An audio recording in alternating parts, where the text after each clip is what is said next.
Vocês devem estar se perguntando, mas cadê o ataque iraniano contra Israel? Cadê a resposta do Irã e do Hezbollah contra Israel?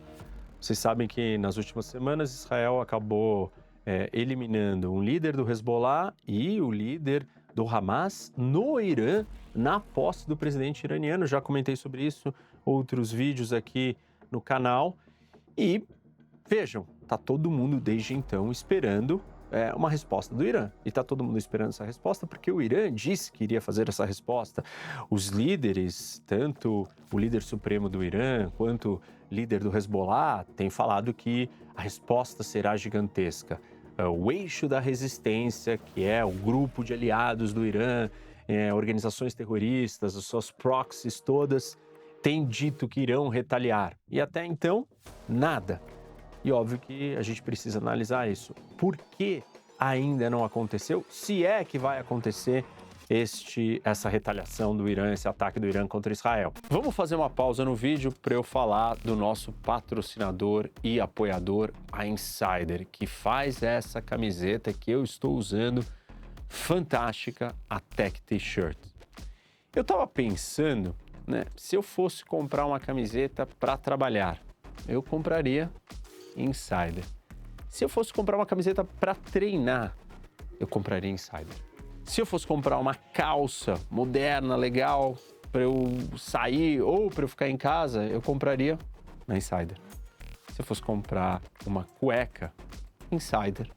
Se eu fosse comprar uma camiseta com capuz, um hoodie, Insider.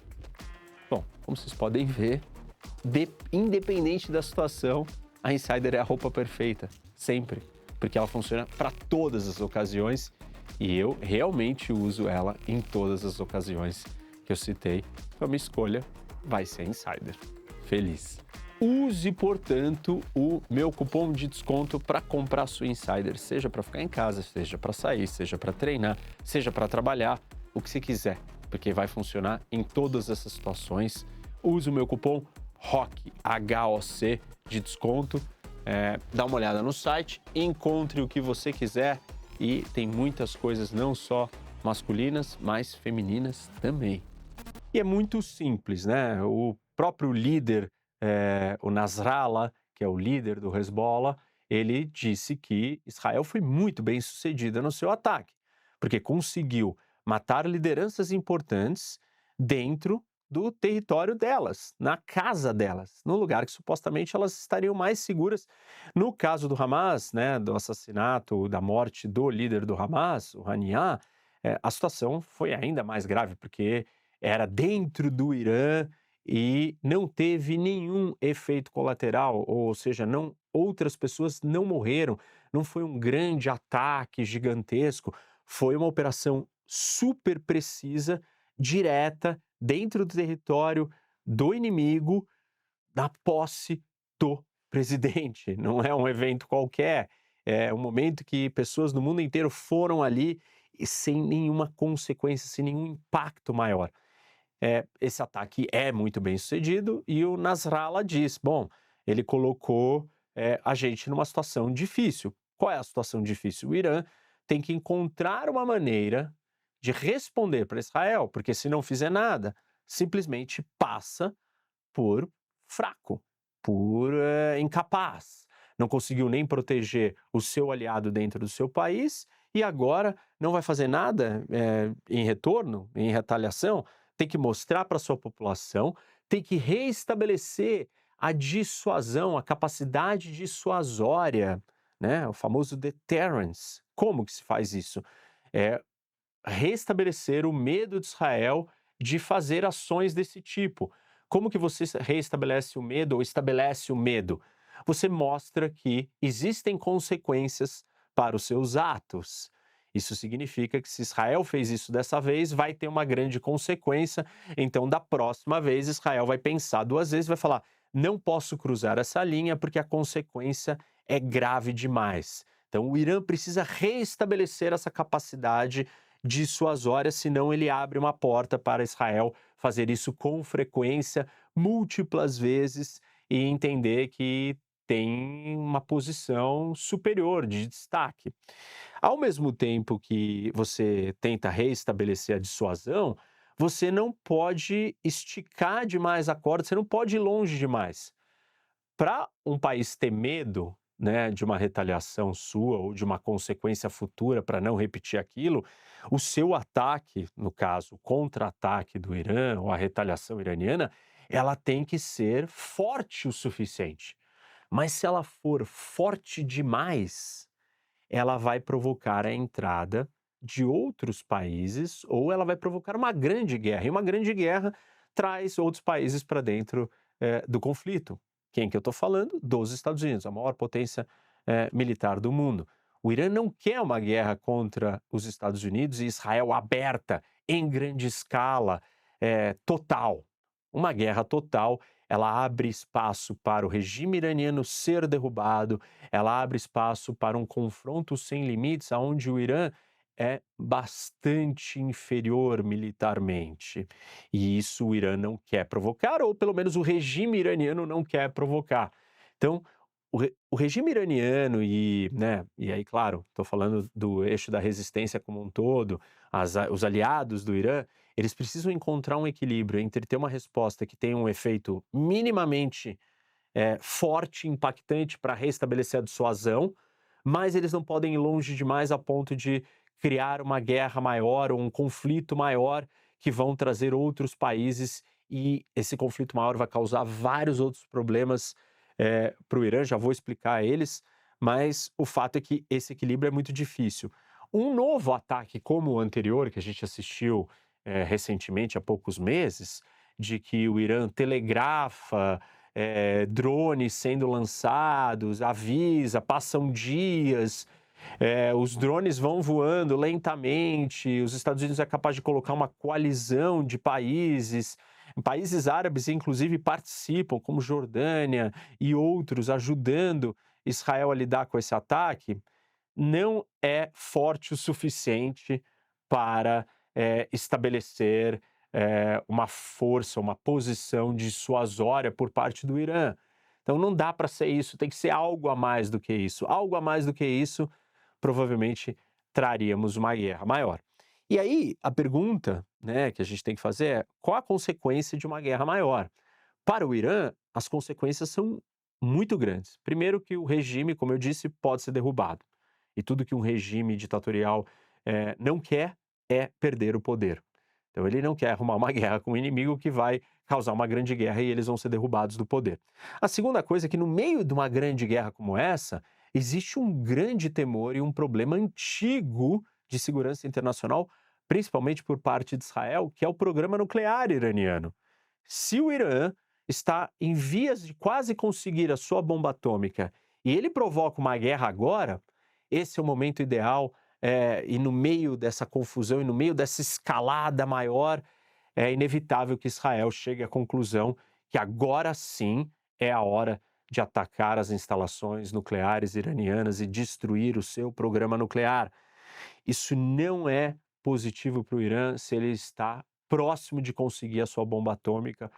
Um, dois, uma grande guerra favorece Israel se sentir seguro para dar esse passo. Até porque, numa grande guerra ou num conflito maior, os Estados Unidos vão estar envolvidos e aí, no meio dessa confusão, Israel claramente pode tomar essa decisão sem um custo, sem consequências, sem problemas de ter que lidar com a repercussão. A repercussão já estaria acontecendo, a guerra já está em andamento, os Estados Unidos já estão dentro da guerra, então Israel usaria isso, ou tiraria vantagem dessa situação para destruir o programa nuclear iraniano e o Irã tem que colocar isso na conta. Além desse contexto favorável que ajudaria Israel a finalmente destruir o programa nuclear iraniano, Israel demonstrou que tem a capacidade militar de penetrar.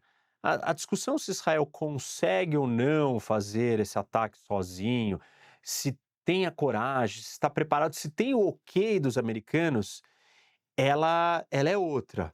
Mas, num contexto desse, numa situação como essa que eu estou descrevendo, de uma guerra maior com o Irã, aí todos esses cálculos mudam de figura. Tudo isso é diferente. Aí é muito mais fácil para Israel conseguir fazer e os Estados Unidos já estão colocados ali na guerra. Bom, então vocês estão percebendo que o Irã está meio que sem saída. O que que o Irã, como que ele começou a se posicionar? Ele entendeu que, como ele não tem essa alternativa, né, sem ir demais para um lado e não fazer nada, ele deu como desculpa de que ele está esperando para ver se vai sair um cessar-fogo entre Israel e o Hamas. Nem Israel e nem o Hamas provavelmente vão chegar em algum cessar-fogo ou algum acordo, porque as posições do que ambos os lados querem, elas são incompatíveis, de forma assim, não tem como isso acontecer. Qualquer cessar-fogo que surgir, ele é muito temporário, muito frágil, muito instável. Então, essa aposta do Irã é mais ou menos uma tentativa de uma saída honrosa para a situação que ele está. No final, Israel pode até mesmo trucar o Irã, né, ou colocar o Irã no canto e falar assim: bom, e aí? Não vai ter acordo com o Hamas. E aí, o que o Irã vai fazer? Ele não vai poder mais dizer: ah, não, então não teve acordo, então eu estou pronto para atacar. Atacar como? O que você vai fazer? Que tipo de ataque? E pode acontecer outra coisa que provavelmente não é impossível de acontecer, ao contrário, dado o contexto da situação do que está acontecendo no norte de Israel, o que aconteceu com o Hamas em Gaza, Israel não vai poder conviver com o Hezbollah do jeito como o Hezbollah tem atacado, se posicionado desde o início do confronto com o Hamas, no dia 7 de outubro. 140 mil israelenses já tiveram que ser movimentados, saíram das suas casas na região do norte do país. Um número próximo, parecido também do sul do Líbano. Então, o confronto com o Hezbollah, ele não vai se resolver sozinho, a não ser que o Hezbollah decida parar por completo. Se ele não parar por completo, em algum momento, Israel vai dar o primeiro passo para restabelecer a sua segurança, a sua soberania, a proteção dos seus cidadãos, depois, principalmente, do que aconteceu em outubro com o Hamas. Então, o governo e a população de Israel estão assustados e preocupados com essa presença do Hezbollah, essa agressividade. Em algum momento, Israel deve acabar atacando o Hezbollah de qualquer forma. E aí, um dos braços mais fortes do eixo da resistência do Irã, que é o Hezbollah, vai sair enfraquecido. E nesse contexto, o Irã fica sem saída de novo. Ele não tem como responder. E para completar, muitos países, inclusive a Rússia, têm colocado pressão no Irã para ele não retaliar de uma forma muito pesada. Óbvio, os países não querem uma guerra, os países do Oriente Médio não querem um grande conflito regional envolvendo outras potências, os países europeus não querem que essa guerra regional do Oriente Médio vire uma guerra em grande escala. Ele já tem a guerra na Ucrânia, e a Rússia também está colocando pressão no Irã e falando: não, não vai retaliar de uma forma muito dura, não é a hora. A Rússia também não quer ter que lidar ou perder um aliado importante no Oriente Médio nesse momento. Talvez o Irã sem saída, a gente não vai ver uma retaliação.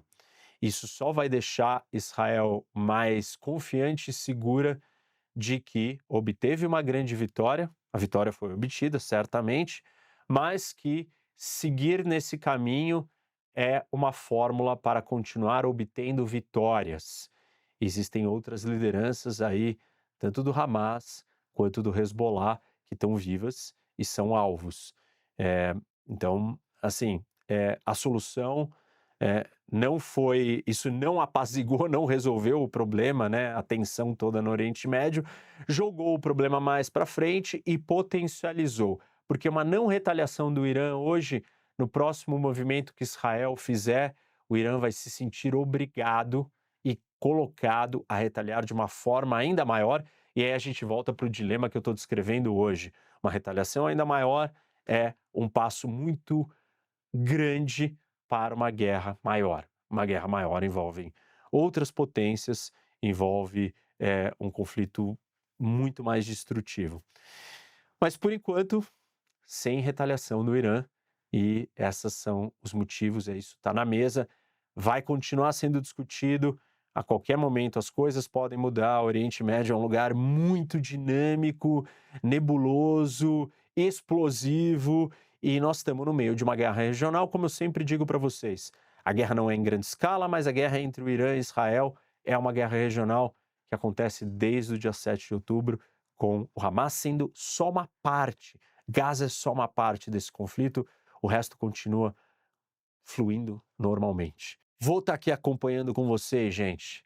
Não esquece de dar like no vídeo, compartilhe com seus amigos e segue o canal se você não segue ainda. Professor Roque tem muito conteúdo aí para você assistir.